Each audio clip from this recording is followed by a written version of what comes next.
میں چودھریاں تے میں سرداراں تے میں زمینداراں تے ایک کمی نے اسلام اس کی اجازت نہیں دیتا۔ اسلام کہتا ہے ہم نے قبیلے بنائے ہیں پہچان کے لیے، یہ معیار فضیلت نہیں ہے، معیار فضیلت تقوی ہے۔ رشتہ ناتا، یہ اتنی لمبی میں تقریر کر کے لایا ہوں، کیوں لایا ہوں؟ رشتہ ناتا، داماد ہونا، برادری، کنبہ، قبیلہ، یہ معیار فضیلت نہیں ہے، نہیں ہے، نہیں ہے۔ لیکن ایک طبقے نے اسے معیار فضیلت مانا، وہ یہ کہتی ہیں نبی کی بیٹی ہے، حضرت علی کے گھر میں ہے، حضرت علی میرے نبی کے داماد ہیں، یہ معیار فضیلت ہے۔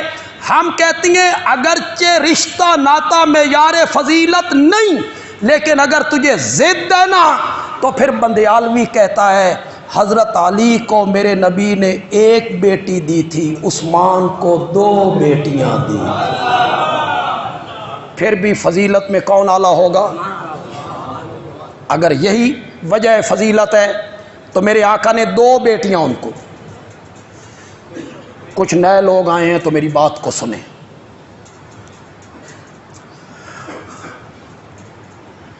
آج تحقیق کے نام پر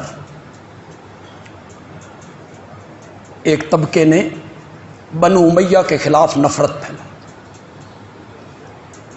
بنو امیہ ایک قبیلہ ہے، اس کے خلاف نفرت پھیلائی، کہانیاں گھڑی، روایتیں گھڑی، ہر ظلم ان کے کھاتے میں ڈال دی۔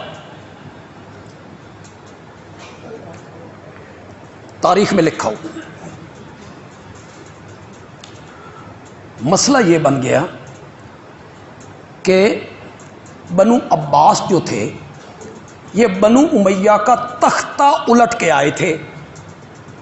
بنو امیہ نے 100-150 سال حکومت کی، بنو عباس ان کا تختہ الٹ کے آئے۔ جو حکومت پہلی حکومت کا تختہ الٹ کے آئے، وہ پہلی حکومت کے گیت گاتی ہے کہ خامیوں کا ذکر کرتی؟ بولو تو صحیح ہے، خوبیوں کا کوئی ذکر نہیں کرتا۔ بنو عباس چونکہ بنو امیہ کے مخالف تھے، میں آپ کو بڑے گر کی بات بتا رہا ہوں کہ تاریخ میں یہ سب کچھ کیوں لکھا گیا۔ آپ بھی کہیں گے تاریخ میں یہ باتیں کیوں آ گئی؟ تاریخ میں اس لیے آئی، حکمرانوں نے درج کروائی۔ وہ بنو امیہ کا تختہ الٹ کے آئے تھے، ساری خامیاں بنو امیہ کے کھاتے، خوبیوں پہ کیا ڈالا گیا؟ پردہ۔ عمران خان صاحب حکومت میں آئے تو کوئی مسئلہ بھی ہوتا نا، مثلا سبزی مہنگی ہو گئی تو وہ کہتے ہیں یہ نواز شریف کی وجہ سے، ہر چیز ان کے کھاتے میں ڈال۔ کوئی خوبیاں بھی ہوں گی، خوبیوں کا تذکرہ نہیں۔ ہر بندے میں خامیاں بھی ہوتی ہیں اور خوبیاں بھی ہوتی ہیں۔ یہ تو انبیاء ہیں، صحابہ ہیں جن میں خامیاں نہیں، خوبیاں ہی خوبیاں۔ اگر وہ انسان ہے تو اس میں خامیاں بھی ہوں گی، خوبیاں بھی ہوں گی۔ میں آپ کو بڑی گر کی بات بتانے لگا ہوں، اللہ کرے آپ سمجھ جائیں تاریخ کیا ہے۔ ہمارے ملک کی سیاست کا ایک بڑا نام ہے ذوالفقار علی بھٹو۔ سن 70 کے الیکشن میں جیت کے آئے، 77 میں کہ 78 میں ان کو پھانسی ہو۔ اب کتنے سال ہو گئے ہوں؟ 77 اور 47۔ آپ میں جو 50 سال کی عمر کے لوگ بیٹھے ہیں، آپ نے بھی ان کو نہیں دیکھا،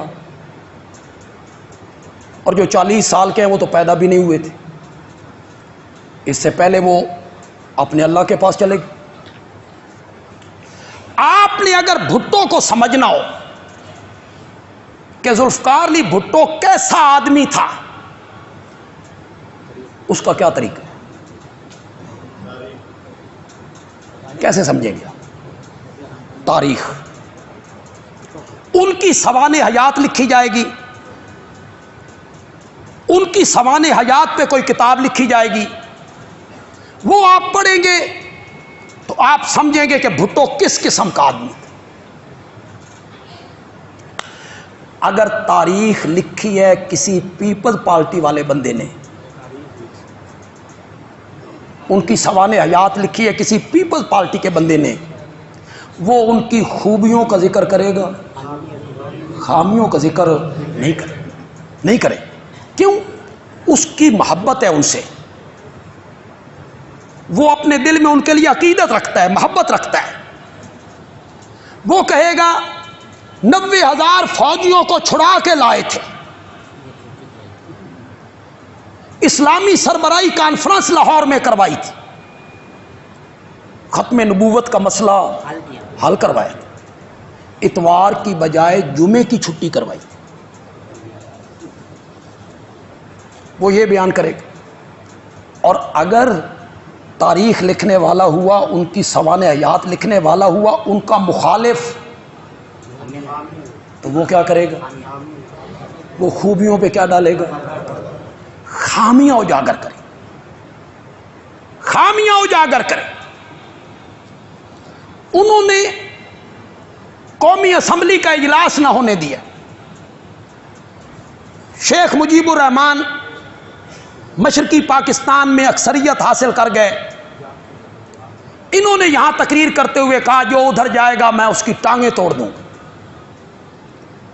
وہ یہ بیان کرے، وہ ان کی قذافی سٹیڈیم کی ایک تقریر لکھے گا جس میں انہوں نے کہا تھا پیتا ہوں،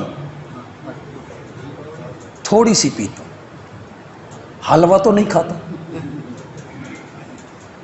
وہ یہ بیان کرے، خوبیوں پہ کیا ڈالے گا؟ پردہ ڈالے۔ جس بندے کے پاس تاریخ پہنچی پیپلز پارٹی کے لکھے ہوئے بندے کی، وہ بھٹو صاحب کو کیا سمجھے گا؟ کوئی زبردست بندہ تھا، بڑا زبردست بندہ تھا۔ اور اگر تاریخ پہنچی مخالف کی لکھی ہوئی تو وہ کیا سمجھے گا؟ یہ تو بڑا برا آدمی تھا۔ یہ ہے جناب تاریخ، جس کے بلبوتے پر آپ صحابہ کو تنقید کا نشانہ بنا رہے ہیں۔ بنو امیہ کی کردار کشی کی جا رہی ہے۔ کچھ ہمارے اہل سنت کہلانے والے علماء بنو امیہ کا اس طرح تذکرہ کرتے ہیں جس طرح یہ کوئی گھٹیا قسم کا قبیلہ تھا، ان کی کوئی خدمات نہیں ہے، ظلم ہی ظلم ان کے پلے ہے۔ تو سنیے گا اور اسے پلے باندھیے گا، کوئی نہیں بتائے گا تمہیں، علماء اس کی طرف توجہ ہی نہیں دیں گے، علماء نے اس کو پڑھا بھی نہیں، انہوں نے بیان کیا کرنا ہے؟ سنیے گا، میرے آقا کی 4 بیٹیاں تھیں، کتنی؟ 4۔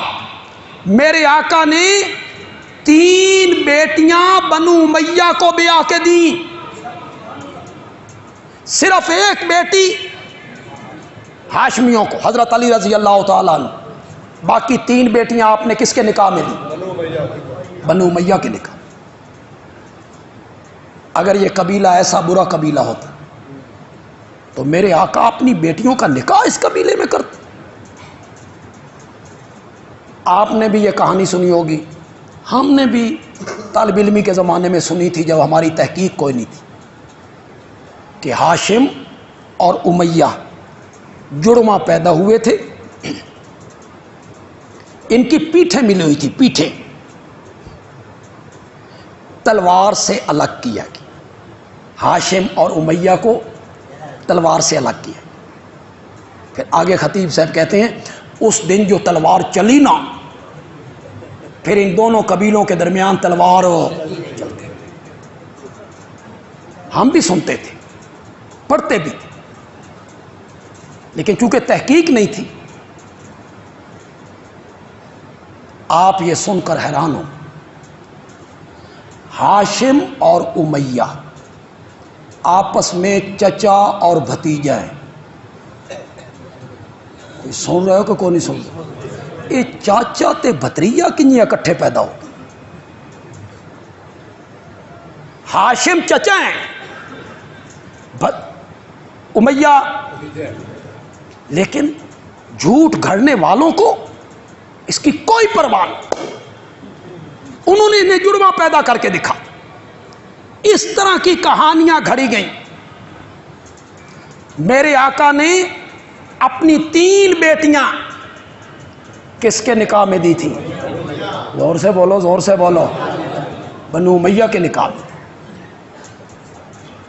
مکے کا پہلا گورنر میرے نبی نے بنو امیہ کے بندے کو بنایا۔ بیت اللہ کا مؤذن،